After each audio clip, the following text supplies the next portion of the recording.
So our last couple lectures were intended to sort of put everyone on equal footing as far as the use of matrices and vectors. And in this lecture, we're going to apply them to an example or a model multivariate analysis problem. Not all the problems we're going to see are going to look just like the one we're going to play with today, but the terminology and the notation that we introduced today will kind of carry over to a lot of different settings, to a lot of different types of model problems. So we're going to see, for example, the sample variance covariance matrix. I got its name wrong because I almost never use its full name. We usually just call it the covariance matrix. So we're going to see that today, and we're going to see the correlation matrix as well. And we're going to talk about what exactly do we mean when we refer to something called the data cloud, and how can we sort of infer general properties about data or the data cloud by looking at the covariance matrix. All right, let's dive in.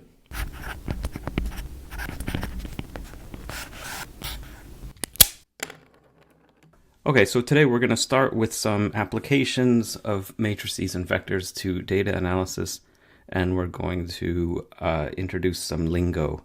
That's sort of the main goals of today. So we'll do an application of the things that we introduced in the last two lectures of matrices and vectors. And specifically, we're going to be applying them to the kind of standard structure of a data modeling project. If you're taking, I think a lot of you are probably taking ID 5059. This structure is used a lot there. So for modeling data, you often use kind of a generic structure that I'll just write here. You suppose that you have, sorry, that's just meant to be a regular vector. A thing you're trying to model called y, and then we'll describe all the dimensions of these things in a second. And it's some function of a collection of data in a matrix and some parameters, which I'll call theta, plus some additive noise, epsilon, as a vector. So this is kind of the general form of data modeling that's used primarily in ID 5059 as well as elsewhere. It's a very generic construction. And so let's just talk about the dimensions and the names of these things. So the vector y, this is the thing that you're trying to predict or model. So it's often called like the response or the target variable sometimes, or the outcome, or the label. Those are common names. And its dimensions are n by 1, right? So we'll say that n is the number of responses that you have. And it's a vector, so it's just got one column. Okay. And X is the collection of data. Sometimes it's just called the data matrix.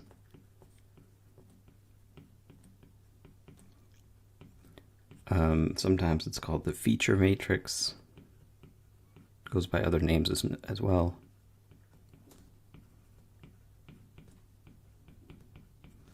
And there's n rows of it, but it's not a vector. It's got many columns. So we'll say it has p columns, where p is the number of features or the number of columns of the matrix. F is some kind of a function. It's a vector. It returns a vector. And I don't know what this is usually called, so we'll just call it the modeling function.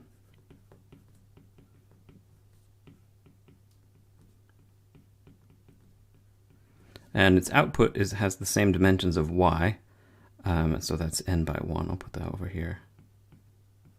That's a vector, of course. Epsilon here, also a vector.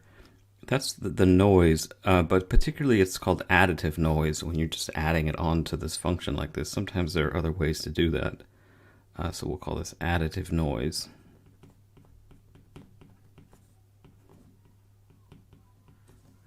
And it's also a vector of the same dimensions as the output, n by 1. And theta is the collection of parameters that you use to model the data.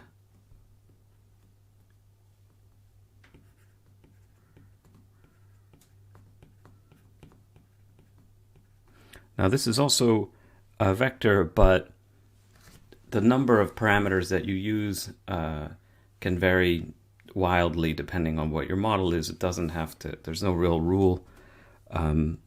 It could just be one parameter, for example. So we'll say it has q parameters, so q by 1. It's pretty common to have the number of parameters of the model equal the number of features of the matrix, and we're going to do an application where that's the case, but you don't have to do that. So we're going to try a linear model.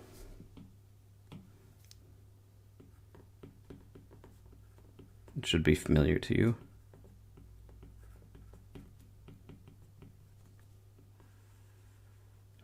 Right, and so for this one, you want to try have your modeling function f just be the matrix X times some vector beta, which is a collection of parameters. So here now, beta is theta. If that makes sense to you. And p by 1 is its dimension, because it's multiplying a matrix that is n by p. And so it has to have p rows in order for this to work. So this is your kind of attempt. And the idea here is you want to sort of do something to find out what beta should be. So how do you find, quote, find beta? Like what is the method that you use? And so the naive idea, so why not do the following?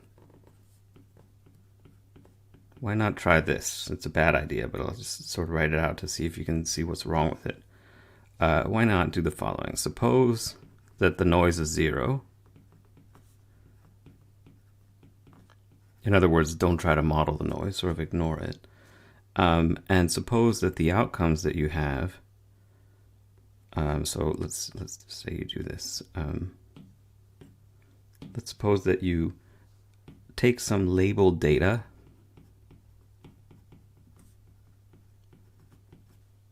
or the labeled data,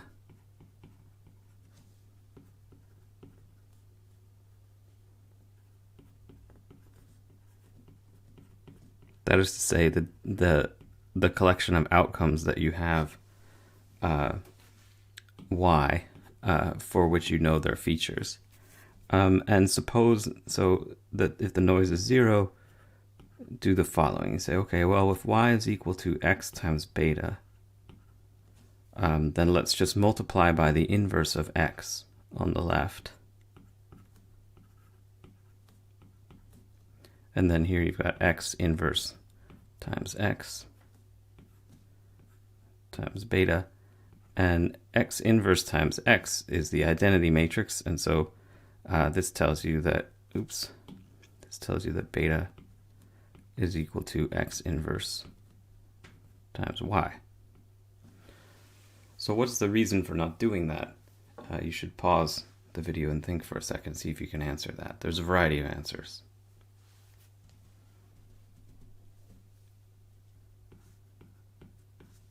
Okay, so there's for me the simplest answer for why you don't do this. So why not? So the question is, why not do this?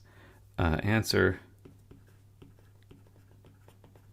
is pretty straightforward. The inverse of x probably doesn't exist.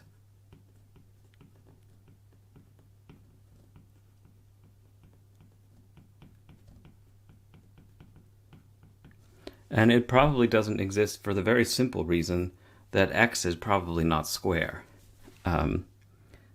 X is not likely square.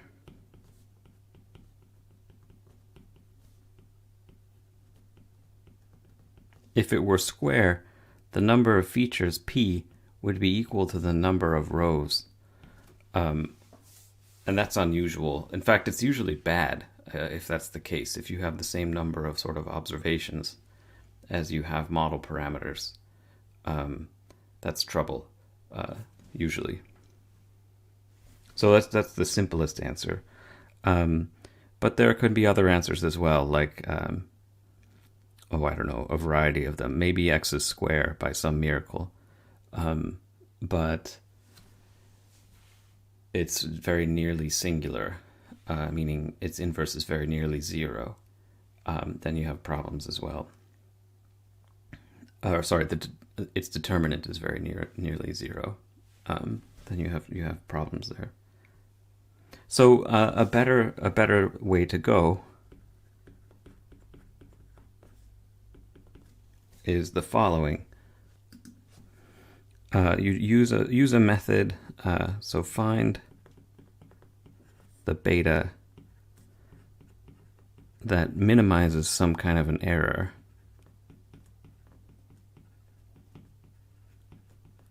Minimizes the sum of squared errors. You don't have to do this, but this is a good way.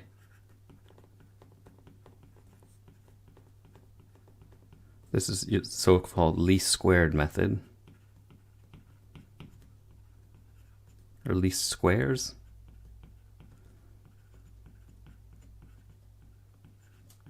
And I won't go through the calculation, but you can do it. It's relatively straightforward. The squared errors means the difference between the predicted value of y and the actual value of y, which has the noise in it and so on.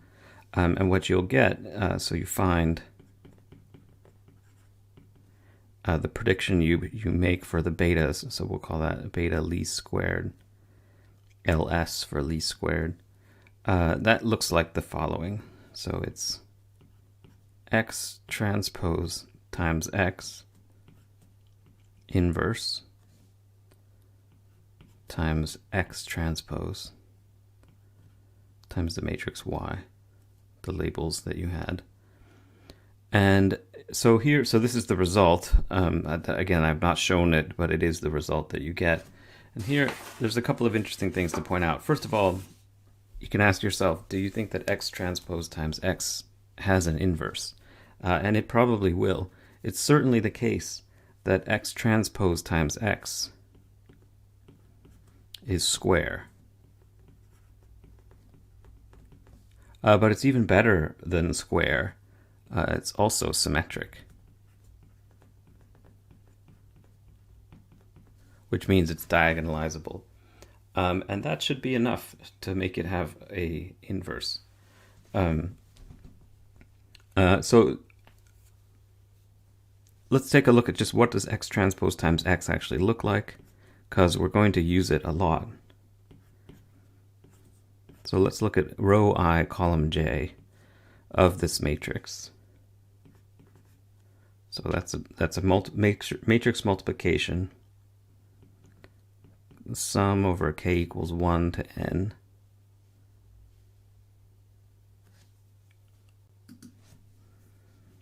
Of x transpose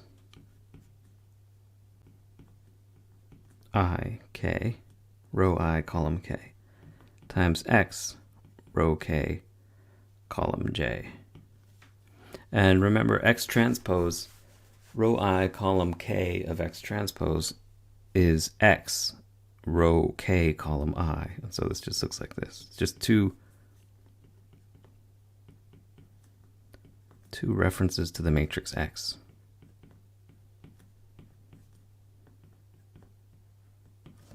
Like that. And so it's pretty easy to calculate. You just go through the different i's and j's to get every element of that matrix, and for each one you do a sum down the columns,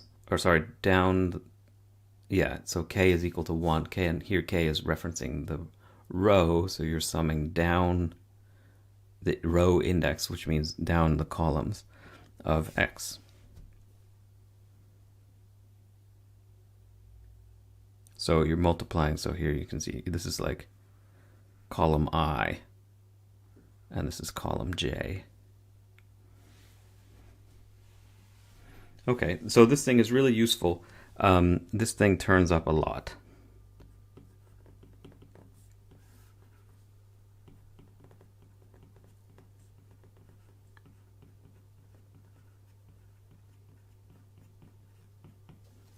We will see it a lot in this module. All right, so that was just sort of a little walkthrough of a particular application, a linear modeling. I want to now introduce some kind of language or lingo that we're going to be using over and over again. We're really going to be using it in the multivariate case, given the nature of the module. But I'm going to start by introducing some terminology just for the univariate case, so that because that might be a little more familiar to you. So let's say univariate lingo. So we're really just kind of introducing some terminology here. And so the data, what I've been calling the data matrix, when you're working with univariate data, it's not so much a matrix, right? You only have one variate. It's actually just a vector. So it's the vector x, and that is n by 1. The mean,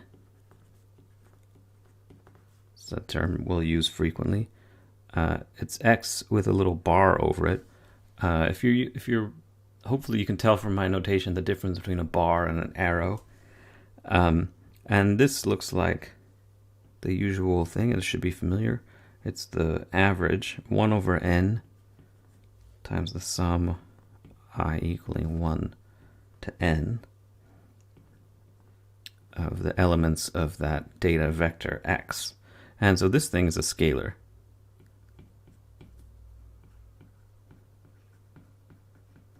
Which, if you want, you can think of as a 1 by 1 matrix. Let's put this over here.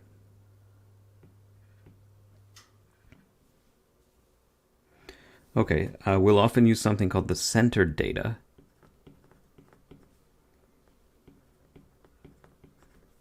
And I don't think the notes use this notation, but I find it particularly helpful. We'll reference the centered data kind of a lot.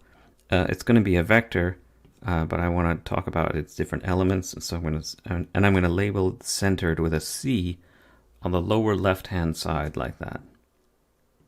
So it's a vector.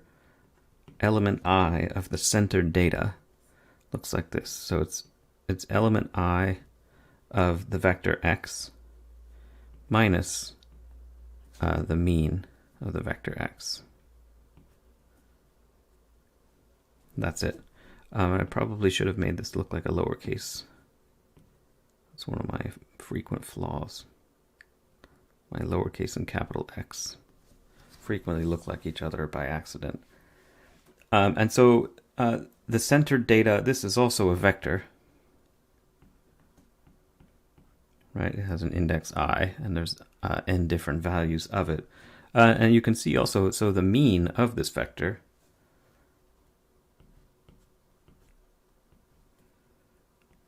what would that be?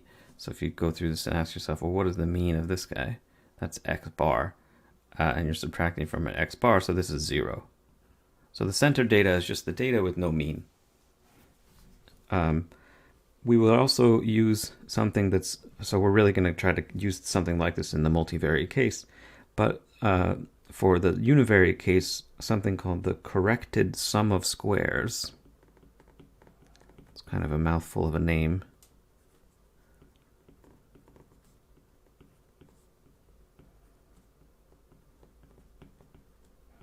The corrected sum of squares. So let me move that over a little bit. This thing looks like the following. So it's the centered data transposed times the centered data.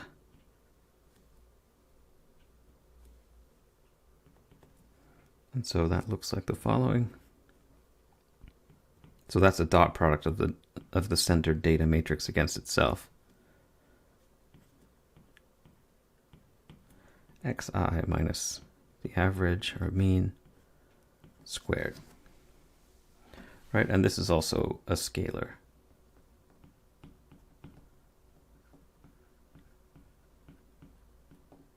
The corrected sum of squares. Should it be called the sum of corrected squares? I don't know, but that's its name. Okay, so this is some terminology that we actually won't really use so heavily, but I wanted to introduce it because I want you to be able to think of the kind of univariate analogy of the things that we're going to introduce for the bivariate case. Okay, and so now let's do the bivariate lingo.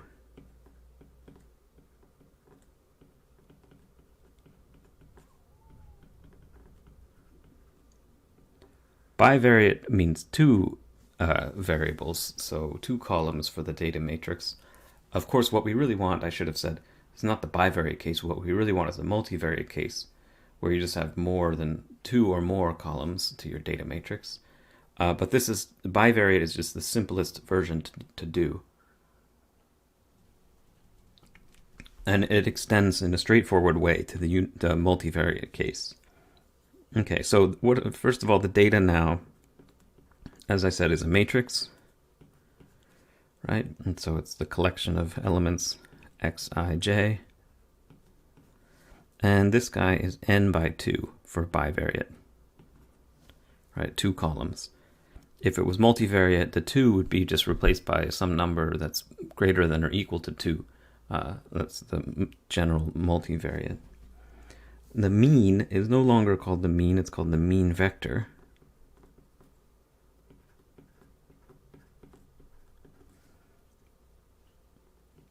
And it looks like this, so it's called x bar with one index, j. So you might want to write that as x bar with a vector symbol over it as well, but I think let's refer to element j of that vector. And that looks like this. It's a sum down the rows of column j. Right? And so that's a 2 by 1, 2 by 1 vector. Right? Because there's 2 different columns. So you could sum down 2 different columns and you get 2 different values, x1 and x2. Sorry, x bar 1 and x bar 2. Centered data is a little bit different now because the mean is not a scalar. So it's now a matrix. And row I column j of the centered data is row I column j of the data matrix minus the mean for column j. So this is n by 2. And notice this centered data has a mean of 0. A mean vector. It's the 0 vector. Every element of it is 0. Okay, and now the analog of the sum, what was it? The corrected sum of squares. That's something different. It's called the sum of squares and cross products. Cross products is a very, very unfortunate name because it brings to mind something that it isn't. It brings to mind, for me, something called a vector cross product, which this has nothing to do with. And it probably should be called the sum of squares and cross terms. That's what I would call this if I were in the naming business. But so this thing, it's a matrix, and we call it D, capital D, and it looks like this. So it's the centered data transpose times the centered data matrix. And so what are the dimensions of this? So the centered data has the same dimensions as the data, which is n rows and 2 columns. And so this thing is 2 by 2. and it's symmetric. So it's square and it's symmetric. Everything is good. You can see it's symmetric simply by taking the transpose of it and seeing that you get the same thing back. And remember that the transpose of the product of matrices is the product of their transposes, but in the reverse order. Okay, and so it has elements dij, and they look like this. So it's the sum over k. And if you go through, just like we did, where was it? Up here. Where was it? Here. Where you sort of investigate what that sum looks like and then take the transpose. This thing looks like the following. So it's x-centered row k, column I, times x-centered row k, column j. So those are what its elements look like. Again, it's 2 by 2, so there are two different types of things. There are things that are on the diagonal, and then there are things that are off the diagonal. And so we'll just write down the whole matrix here. All right, so D is a big matrix, or rather the things are kind of big. It's only got 4 elements, but so the first guy is on the diagonal, so that's the sum of k equals, so this is for I equals j equals 1.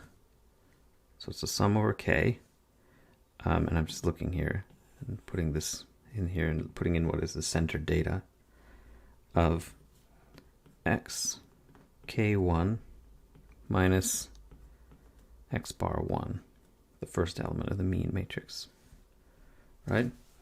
So that's one of the squares, sum of squares. The next element that I want to look at is the same column,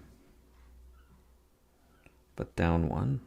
So it's a sum of k equals 1 to n. And so we go up here again to this formula up here. It's row 2, column 1. So I is 2 and j is 1. And I'll put in the definition of the center data. And we get x k2 minus x bar 2 times x k1 minus x bar 1, like that. And this matrix is symmetric, right? So this element here, is the same as this other term, the other off diagonal term here. So we close off the matrix like that. And the thing that goes here is just like this up here, except that the index that was 1 is replaced by 2. And so let's do that.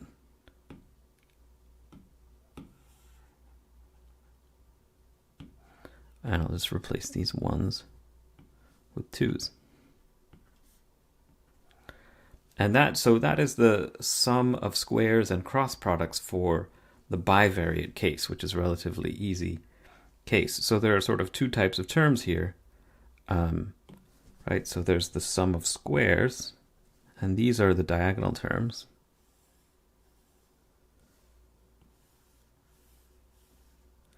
And the cross products, these are the off diagonal terms. There's only one of them in this case because it's bivariate.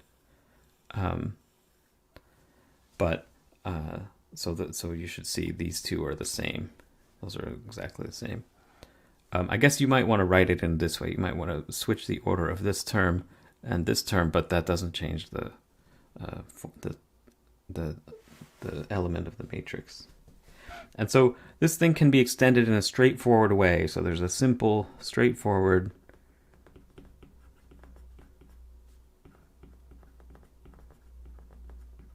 extension to the multivariate case.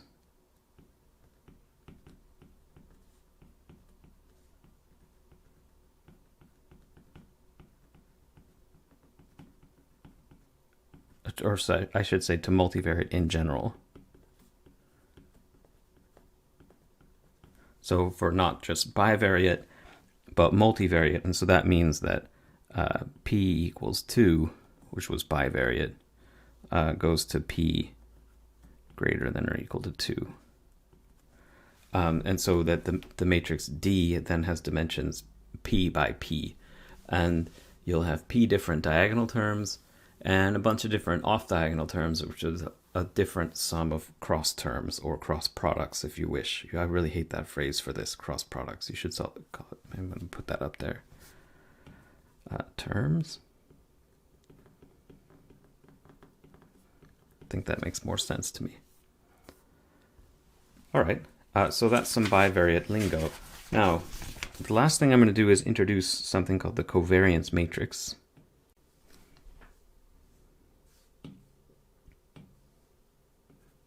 And we'll talk about it a little bit, talk about its interpretation.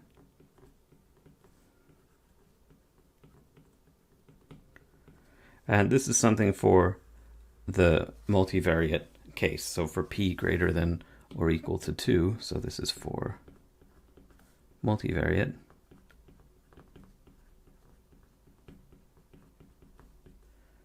P greater than or equal to 2. So two or more features. We say the covariance matrix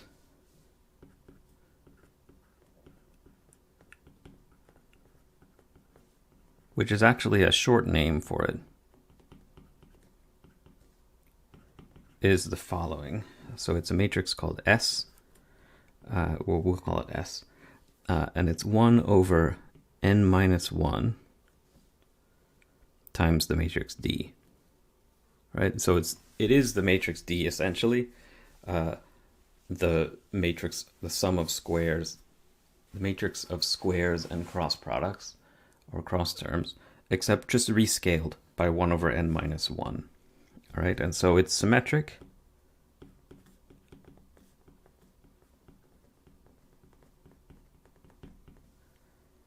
And it's p by p. So it's not only square, but it's also symmetric. And so it will have a nice inverse and all that sort of stuff. At least it should. And its elements have 2 types. Now remember, this is essentially the matrix D, except multiplied by a constant, 1 over n minus 1. And so these 2 types of elements are the diagonal elements and the off-diagonal elements, and so they have the following description. So if you're on the diagonal, these are the sample variances. Sample because it's 1 over n minus 1 rather than 1 over n.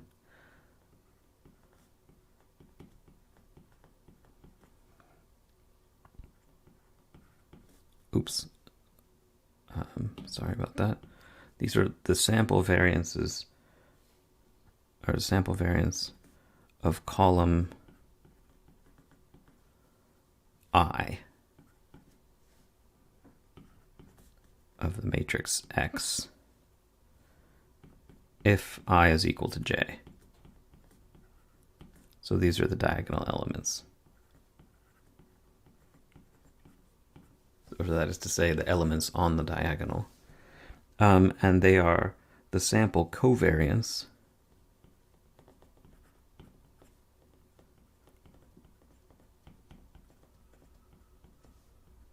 of columns I and J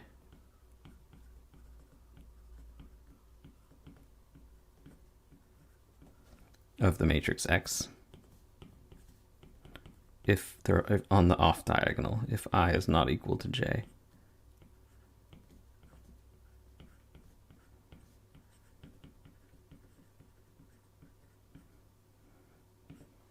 Those are the off diagonal elements. So the full name for this guy, remember I said that covariance matrix is a short name. So the full name is referencing the fact that there's variances and covariances here. This is called the sample variance covariance matrix, and the fact that and also the fact that there's a sample here. It's called the sample covariance matrix. Oops.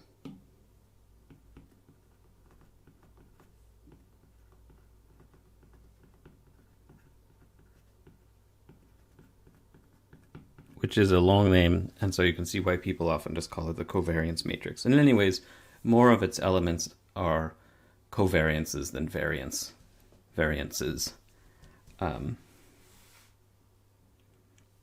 So if you write the following, so another way to express that is, look, if, let's say you write x with a vector symbol j, if that is column j of the X matrix, then Sij is the covariance of Xi and Xj, because the covariance of a vector with itself is its variance.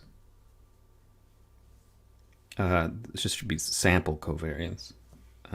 And another way to write that, if you remember from your other modules, is the expected value, and this gets a little bit long, of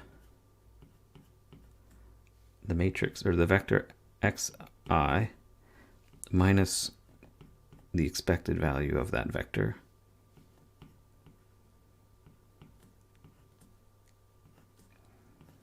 times the vector xj minus, and I guess, hang on a second.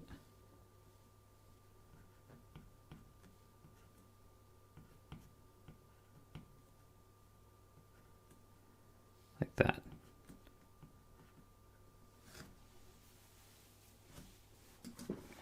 And this really should be the expected value of something.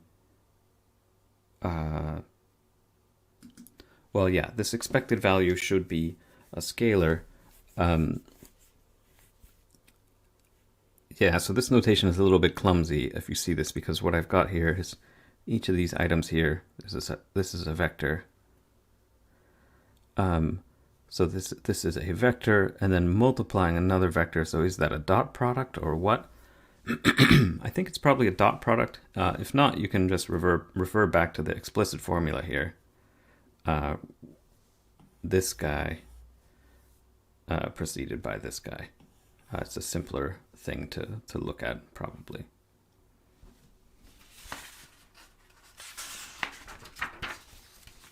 Okay, so let's just say a little bit about the interpretation of the correlation matrix. Of the covariance matrix. I'm getting ahead of myself. I'm just going to name the correlation matrix.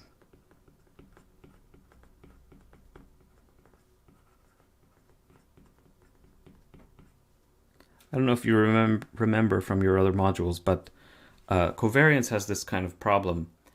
So let's go back here and look at these things. You can see right from the picture here, it's a sum. Oops. It's a sum of squares of these guys, or of products of these guys. The values you'll get for these covariances change even if you do something as simple as change the units of your data.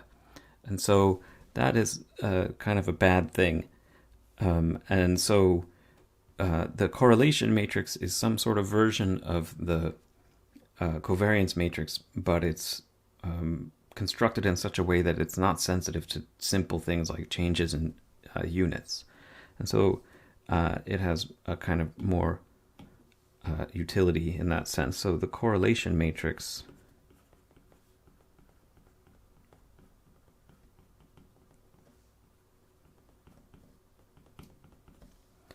which gets the symbol R for us, it's the same as S.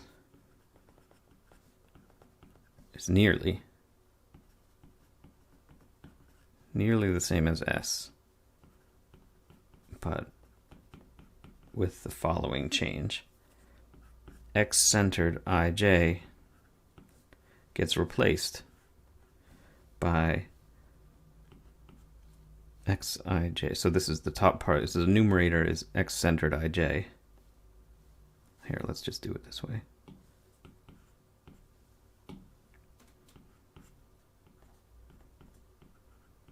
So it just gets rescaled, divided by some sort of like standard deviation down the column of xj, or down the column j of x. So that's meant to be lowercase sigma. And so this correlation matrix looks just like the covariance matrix, except any place where you saw x-centered, you replace it with some sort of rescaled version of x-centered, where you're dividing by the variance, or sorry, the standard deviation of column j, of the appropriate column, let's just say. Okay, now we're just going to finish with some sort of comments and reflections. So general comments.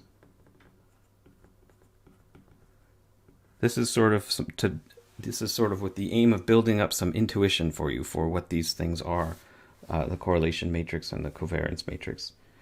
So the thing is, lots of methods we're going to use in this module will really start out with the covariance matrix or the correlation matrix.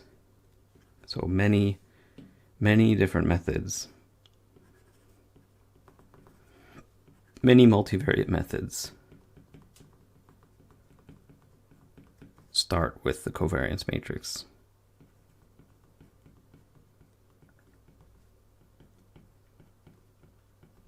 So the very first thing you do is you like compute that thing.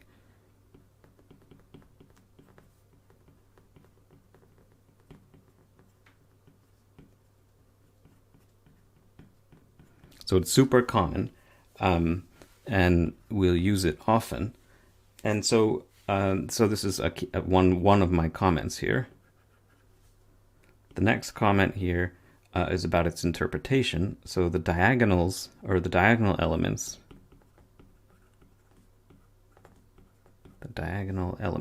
or the diagonal of S, describes kind of the spread of the data.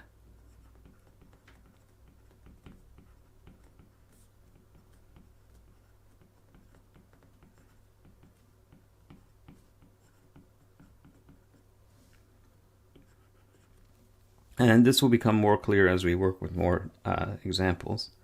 The off diagonal, or the terms on the off the diagonal,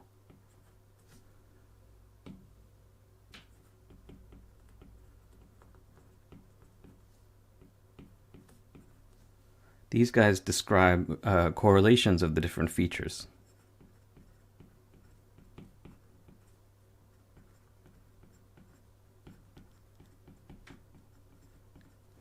Or independence or dependence.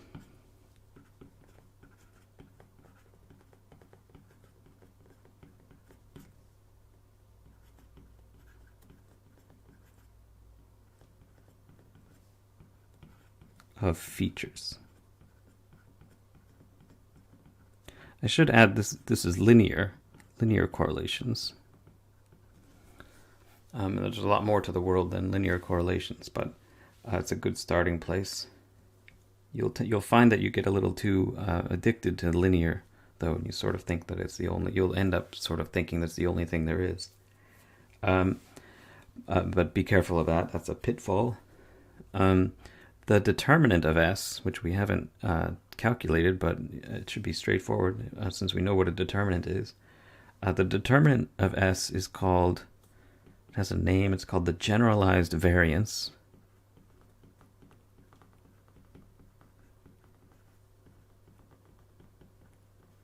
It's a single number, right? It's a scalar, and it describes the so-called size or hypervolume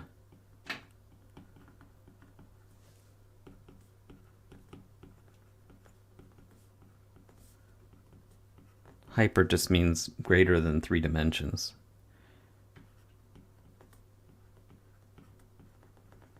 If you're in a problem that has more than 3 or more features of what's called the data cloud in feature space.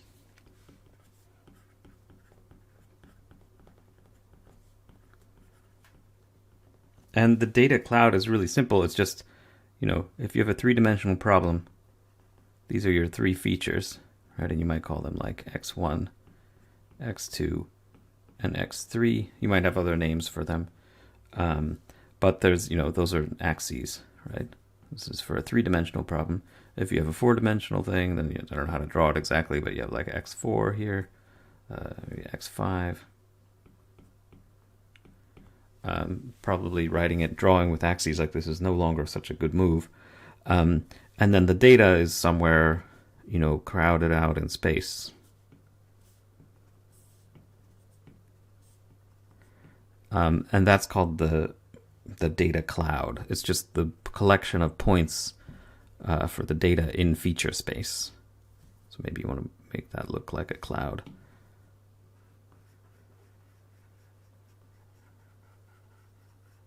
It makes a big lump of data in this sort of p-dimensional feature space.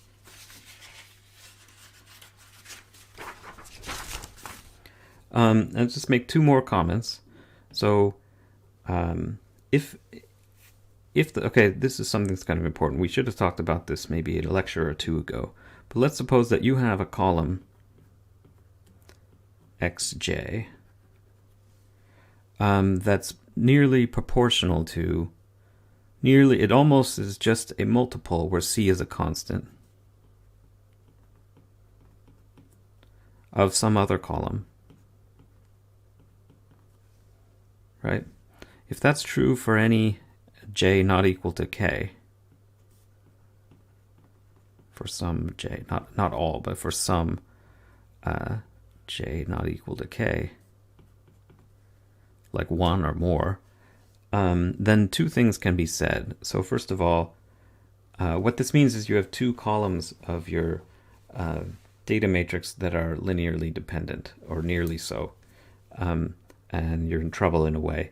It means that the matrix S, the absolute value of its off-diagonal terms, are going to be big compared to the diagonal terms for all I. It also means that the determinant of S, so keep in mind, these guys here mean absolute value of scalars. And these here, these vertical bars, these refer to the determinant of a matrix S. This determinant is going to be near zero. So this is nearly singular.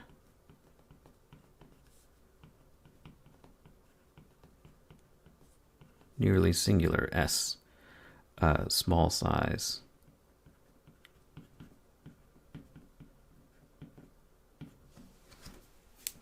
Whatever size means in this hypervolume or whatever. If you don't have that, so if not, meaning all of the columns of the matrix X are linearly independent, then you've got the following case. The diagonal elements, the variances, are a lot bigger than the covariances.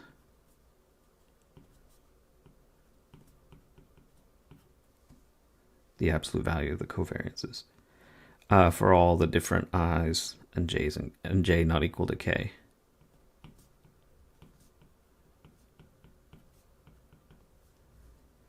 All right, so this is what happens when the columns of the matrix X are linearly independent.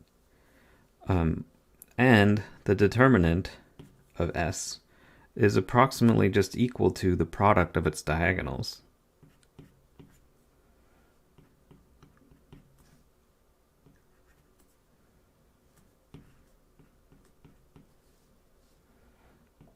This is so it has a so-called big size.